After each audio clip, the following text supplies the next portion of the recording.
یو لوی اهمیت او یو لوی مقام چې قرآن کریم پکې د عالم غیب نه عالم شهادت ته راغلی دی. مجوس هغوی به د ستورو عبادت کو، د اور عبادت به کو، صابئینو. نو هغوی ته قانونو چې هغوی به وي نوروز مناول غواړي، نو هغوی به نوروز مناو. د نوروز د مناولو لپاره هغوی به په کوټو باندې شمې بلې کړي، ډیوې به بلې کړي ماسخوتن نه، او هغه شپه به هغوی روړوله، هغه به مناوله، پای کې به خوشحالۍ کولې. کله چې د هارون زمانه کې هغه خلکو هغوی کې څه خلکو ایمان راوړی و او هغوی وزیران وګرځېدل، نو چې هغوی وزیران وګرځېدل نو څه ناڅه اثر خو پکې و. نو هغوی هم دغسې ډیوې بلې کړې په دغه شپه باندې چې هغه شپه چې هغوی به مناوله نوروز هغه 15مه د شعبان وه. نو چې هغوی هغه مناو کړه، خلکو وکتل نو الناس علی دین ملوکهم، نو خلک هم هغسې اړم شو، هغوی هم هغه شپه مناول شروع کړل. ایرانی سلطنت هغوی خورېده، هندوستان ته هم راغلی، په دې علاقو هم پاتې شوی دی. نو هغه اثر په دې علاقو باندې هم و. مونږ چې واړه مونږ ته یاد دي،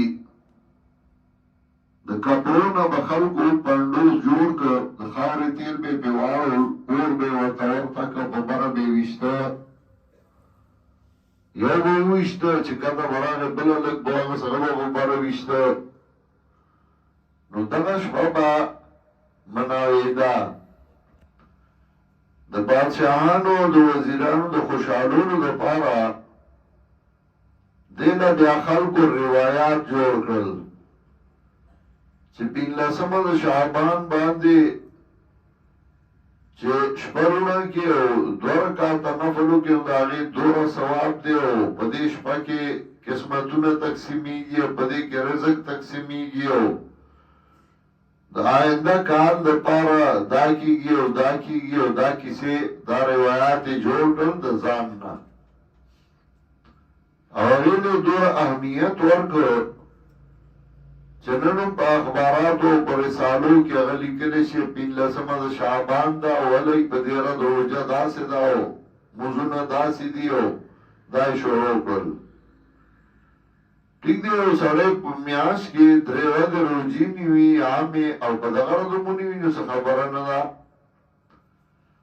خو دا اهمیت یې ورله ځکه ورکړه چې 15مه د شعبان لا چې هغه لیلة مبارکه د هغې مصداق یې وګرځو. پکې مې هغه لیلة مبارکه هغه وه چې هغه په اخري 10 د رمضان کې وه.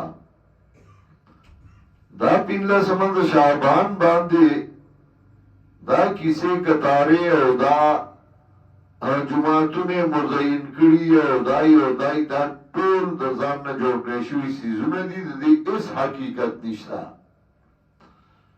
او نه په دې ورځ رزقونه تقسیمیږي، او نه په دې ورځ باندې څه اهمیت شته، او نه دا د ځان نه والا موضوعي روایات جوړ کړي دي، کمزوري روایات. چا حضرت علی ته منسوب کړي دي، او چا بل ته منسوب کړي دي، او دا دې دپاره چې هغه کومه شپه کې قرآن کریم راغلی، او د هغې هغه مقام او د هغې هغه حیثیت پې وګرځوي، هغه پې کم کړي.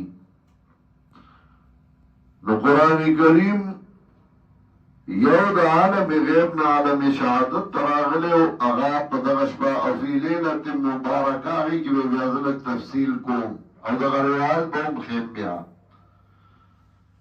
او په هغې جرح به هم ښیم انشاءالله که ژوند دي. نو دغه شپه پاغي یو ځل قرآن راغلی و بیا د عالم شهادت نه دنیا ته الله به جبريل امین ته وی او هغه به آیاتونه راوړل او رسول الله صلی الله علیه وسلم ته به د هغې ځای ښوده